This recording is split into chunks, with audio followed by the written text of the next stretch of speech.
Hello everyone, welcome back to IDB Institute of Finance and Accounts. My name is Anamika and today I'm going to tell you about what is one person company यानी कि OPC.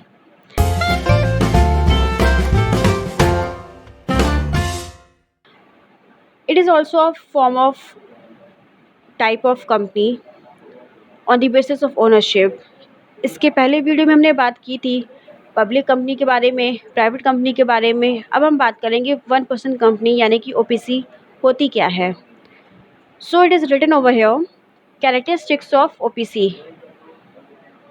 One share holder होने चाहिए यानी कि एक ही share holder होता है. Single owner होता है. Separate legal entity. इसका मतलब ये है कि पर्सन अलग है और कंपनी अलग है ना. जैसे कि सोल प्रोप्राइटरशिप में क्या होता है कि सेपरेट लीगल एंटिटी वहाँ पे नहीं होती है. जो भी पर्सन होता है वही ओन कंट्रोल और मैनेज करता है. बट यहाँ पे it is a type of company है ना. तो यहाँ पे कंपनी का मतलब यही होता है, company is an artificial person है ना. तो यहाँ पे कंपनी का वजूद अलग है और एक पर्सन का वजूद अलग है ना. तो यहाँ पे सेपरेट लीगल एंटिटी का मतलब यही है कि कंपनी और पर्सन दोनों ही अलग अलग होते हैं. ठीक है. लेस कंप्लायंस इसलिए है क्योंकि यहाँ पे एक ही पर्सन है तो कंप्लायंसेस भी यहाँ पे कम होंगे है ना. Next is Indian resident. Indian resident का मतलब ये है कि यहीं का पर्सन होना चाहिए, यहाँ की यहीं का रजिस्ट्रेशन उस पर्सन का होना चाहिए कंपनी को फॉर्म करने के लिए है ना. तो कैरेक्टरिस्टिक्स क्या थे. एक शेयर होल्डर होता है, सिंगल ओनर होना चाहिए मतलब एक ही ओनर होता है, सेपरेट लीगल एंटिटी होना चाहिए, कंप्लायंसेस लेस होते हैं और इंडियन रेसिडेंट होना चाहिए. इंडियन रेसिडेंट होगा तभी OPC आप फॉर्म कर सकते हो, अदरवाइज़ नहीं कर सकते हो. अगर आप बाहर के होगे है ना तो आप OPC फॉर्म नहीं कर सकते हो. अब नेक्स्ट क्या कहता है. The 2013 act introduces a new type of entity to the existing list, that is apart from forming a public or private limited company. The 2013 Act enables the formation of a new entity, a one person company.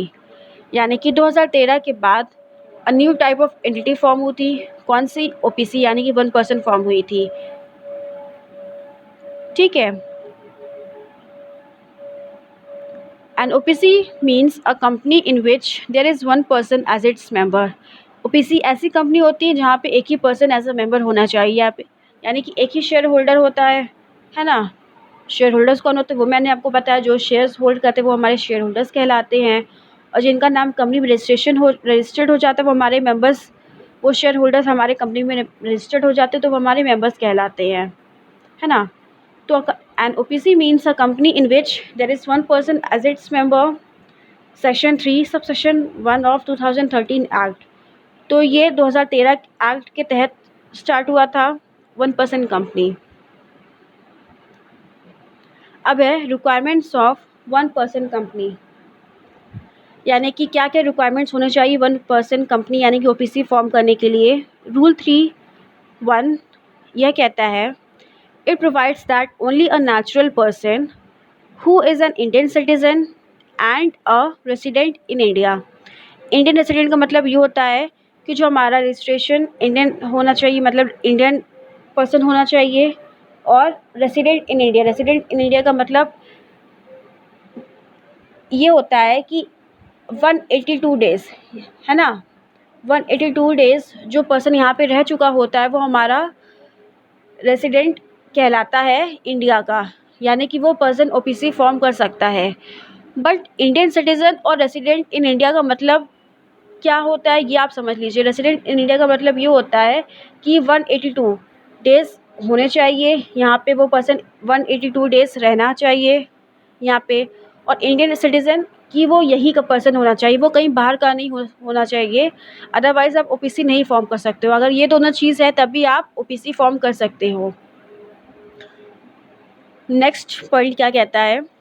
No person shall be eligible to incorporate more than one OPC और become nominee.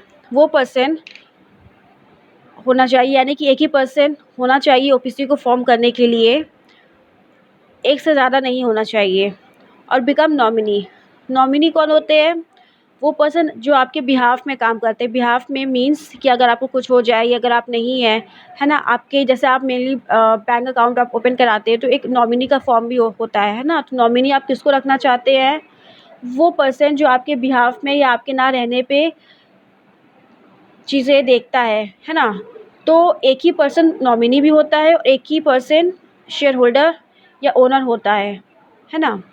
Next point क्या कहता है? OPC to compulsory convert itself into public और private company in certain cases.